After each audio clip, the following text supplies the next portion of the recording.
Para mí, el estilo es solo el exterior del contenido y el contenido el interior del estilo, como el exterior y el interior del cuerpo humano. Ambos van juntos, no pueden ser separados. El cine, como la pintura o la literatura, da y toma cosas de la vida, con la diferencia de que la literatura y la pintura existen como arte desde el comienzo. El cine no. Los objetos existen, y si se les presta más atención que a las personas, es precisamente porque existen más que las personas. Los objetos muertos siguen vivos. Las personas vivas a menudo ya están muertas. Jean-Luc Godard.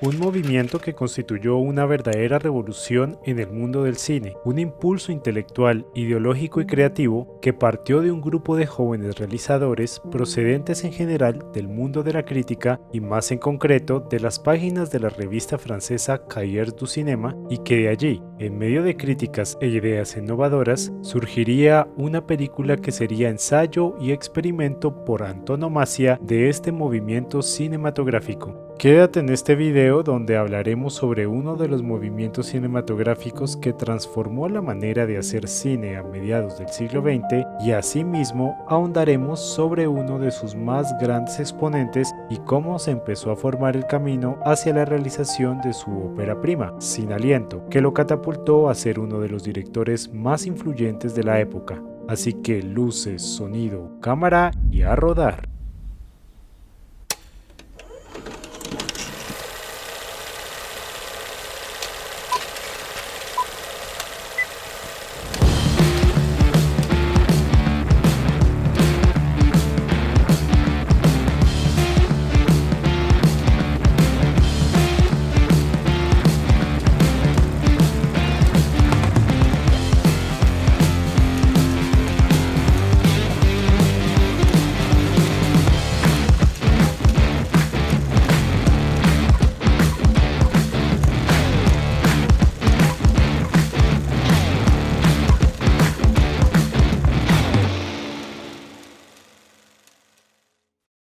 Entre 1940 y 1944, Francia vivirá la ocupación alemana, toma no solo militar y política, sino también cultural e intelectual, y con los medios de información controlados por la propaganda de guerra. Este control no es solo restrictivo, sino que tiene como uno de sus objetivos la activa nazificación del país, invadiendo las pantallas con producciones de Alemania o de la Italia fascista y creando una importante productora, la Continental, que fue regida directamente por funcionarios nazis. Esta se convirtió en la primera del país. Sin embargo, el espíritu patriótico francés hará fracasar la implantación militar del cine alemán, desertando de las salas de proyección y frecuentando, en cambio, con asiduidad aquellas que exhibieron películas francesas, aunque la penuria del momento hiciera que su calidad tuviera un nivel modesto. Los grandes nombres del cine de anteguerra, Jean Renoir, René Clair, Julien Duvivier, Jean Gabin, Michel Morgan, buscaron refugio temporal en los estudios americanos. Con la dictadura cultural, los temas realistas se volvieron sospechosos y la presión de la severa censura forzó a la producción francesa a un brusco desvío hacia la evasión, con temas intemporales y asuntos románticos, eludiendo así toda referencia a la grave situación de esa temporalidad. Así que el cine de los años 50 se vio marcado por la estética de los grandes estudios, ya que la necesidad del decorado y de un corte radical del mundo cotidiano provocó rápidamente el recurso a una situación teatral con las siguientes características: pocos personajes, lugares reducidos y diálogos abundantes. El nuevo movimiento cinematográfico que se originaría es en sí lo más revolucionario del cine francés a mediados del siglo XX. Se origina en la búsqueda de la transformación del ritmo de las películas para generar un ritmo precipitado, una indiferencia fría, su rechazo de la autoridad y de los cánones establecidos en su momento. Una generación que quería controvertir todo lo que se había establecido hasta ese instante.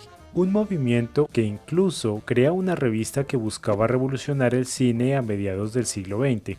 Aparecen un trío de escritores jóvenes que impulsaron la idea de crearla en 1951, el principal de ellos, el crítico y teórico de cine más respetado de Francia, André Bazin, de 33 años, un católico liberal de amplias y generosas simpatías. Junto a él estarían Jacques Daniel Belcros y Joseph-Marie Leduc. Para el año 1948, uno de los colegas de Bazin, Alexandre Astruc, escribiría un texto titulado Nacimiento de una nueva vanguardia, donde hablaba del concepto cámara estilo o cámara bolígrafo, donde aseguraba que el cine debía convertirse en un medio más personal y la cámara convertirse en el bolígrafo del director. Este texto, sin quererlo, serviría de primer fundamento teórico y revolucionario de un futuro movimiento cinematográfico. Este surgiría casi 10 años después del texto de Alexandre Astruc y cuyos futuros cineastas se formarían a través de textos y análisis. En una investigación muy discutida de 1957, el popular semanario L'Express había apodado a la generación ascendente como la Nouvelle Vague, o en español la nueva ola. La revista Cahiers du Cinéma se creó como un medio para analizar lo que consideraban los desarrollos más innovadores del cine mundial. El concepto de la revista desde sus inicios fue publicar artículos sobre teoría y crítica junto con entrevistas con directores y otros creadores para que los lectores pudieran comprender completamente el contexto de los logros cinematográficos, generando así una influencia significativa en los cineastas y la cultura cinematográfica, especialmente en Francia, donde ayudó a popularizar el concepto de teoría del autor, la idea de que los directores son tan cruciales para el éxito artístico de una película que son equivalentes al autor mismo, así que exaltaron al director como creador individual. A esto le llamaron la política de los autores, citando especialmente a los viejos maestros de Hollywood como Hawks, Hitchcock, Preminger y Walsh. André Bazin fue un cineasta que desde que asumió la dirección de la revista impulsó una escritura más intelectual y filosófica sobre el cine, en el que varios jóvenes prometedores y amantes del mismo se fueron añadiendo al grupo de este medio originado en París, incluyéndose el escritor y director Jean-Luc Godard, François Truffaut, Eric Rohmer y Jacques Rivette. Los años de la crítica sobre cine desde principios de la década de 1950 hasta 1968 fueron los años de gloria de la revista. Sin Aliento es el resultado de un trabajo conjunto de un grupo legendario. Un joven Godard se había preparado durante una década en su llamada fase amateur, en primer lugar a través de la crítica, una actividad que siempre había mantenido, fue su forma de hacer cine sin cámara. Luego había ayudado a sus Cahiers du Cinéma colegas en sus cortometrajes y los vio pasar a largometrajes interpretando pequeños papeles para Eric Rohmer y Jacques Rivette. Había hecho una película industrial por encargo junto con varios cortos propios. A finales de los años 50 editó documentales y relatos de viajes sobre animales y fue contratado para escribir diálogos para largometrajes. Mientras se desempeñaba como agente de prensa y promotor de Fox en París, conoció al productor Georges de Beauregard, quien quedó lo suficientemente impresionado con él como para ponerlo a trabajar. De Beauregard pronto le daría la oportunidad que suplicaba, eligiendo el breve resumen de la historia de Sin Aliento entre varios proyectos que Godard le presentó. Seguramente ayudó que Truffaut, que acababa de causar sensación en Cannes con los 400 golpes, fuera la fuente de la idea de Sin Aliento y que Chloé Chabrol accedió a servir como asesor técnico.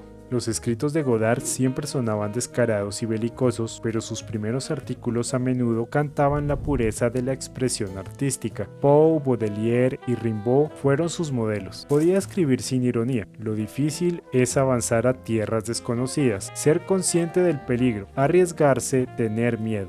Sin Aliento anuncia esto como su tema principal desde el principio, cuando Poicard pasa junto a un cartel de película que anuncia 10 Seconds to Hell de Robert Aldrich. Vive peligrosamente hasta el final. De Beauregard podría arriesgarse con su antiguo asistente porque las leyes que regían los subsidios habían cambiado recientemente y los directores primerizos eran elegibles para recibir fondos. Además, eran baratos y ahora tenían cierto prestigio. Godard se enfureció por tener que usar los nombres de sus amigos para lograr la aceptación del productor, aunque ambos sabían que estaba solo. Se consideraba tan experimentado en la industria que la quemaría con su primer largometraje. Despiadado e intrépido, Godard se tomó a sí mismo como un solitario incluso dentro del clan Cahiers du Cinéma, vinculando el arte genuino con el coraje y la soledad. Él decía, el cine no es un oficio, es un arte, no significa trabajo en equipo. Uno siempre está solo en el set como antes de la página en blanco.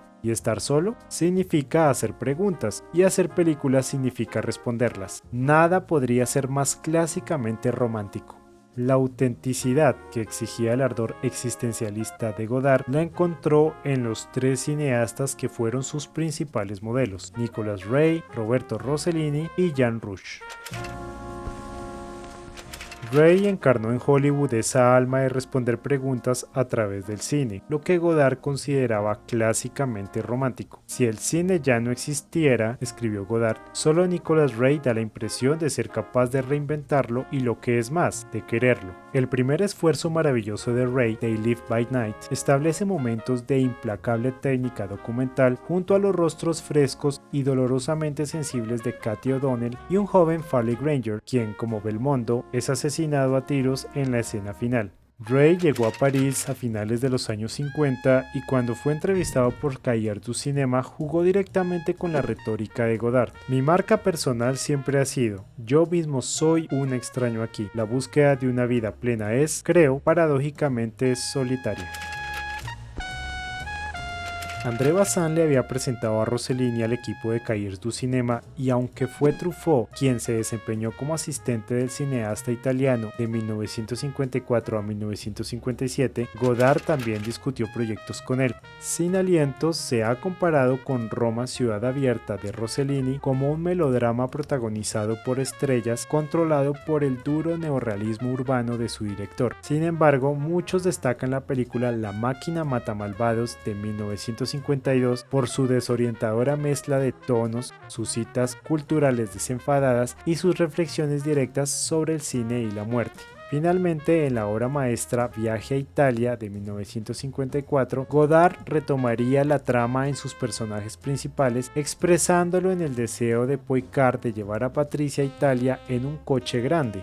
Godard vio ese filme y pensó: Viaje a Italia me enseñó que era posible hacer una película con casi nada, de modo que, como yo no tenía nada, podía hacer una película. Se toma a un hombre, a una mujer, un coche y con eso se puede hacer cine. La conexión Godard-Rouch es hoy cada vez más evidente. Apenas 2 meses antes de presentarle Sin aliento a de Beauregard, Godard escribió: Yo, un negro, es la película más atrevida y humilde, menos perfecta como cine que muchas otras películas actuales. Sin embargo, los hace a todos no solo inútiles, sino casi odiosos. Al llamar a su película Yo, un negro, Jean Rouch, que es blanco como el poeta Rimbaud, dice como él: Yo es otro. Así su película es un sésamo abierto a la poesía. Así que Godard adoptaría de inmediato la cruda estética de cámara etnográfica de mano de Rouch, una banda sonora doblada, historias contadas por personajes, referencias cinematográficas desechables y un tono general de sábelotodo en el que la cinefilia se encuentra arriba con el documental. Sin aliento casi podría llamarse Crónica de un verano, el título que Rouch le daría a su ensayo sobre París, filmado en muchas de las mismas calles y de la misma manera que la obra de Godard 12 meses después.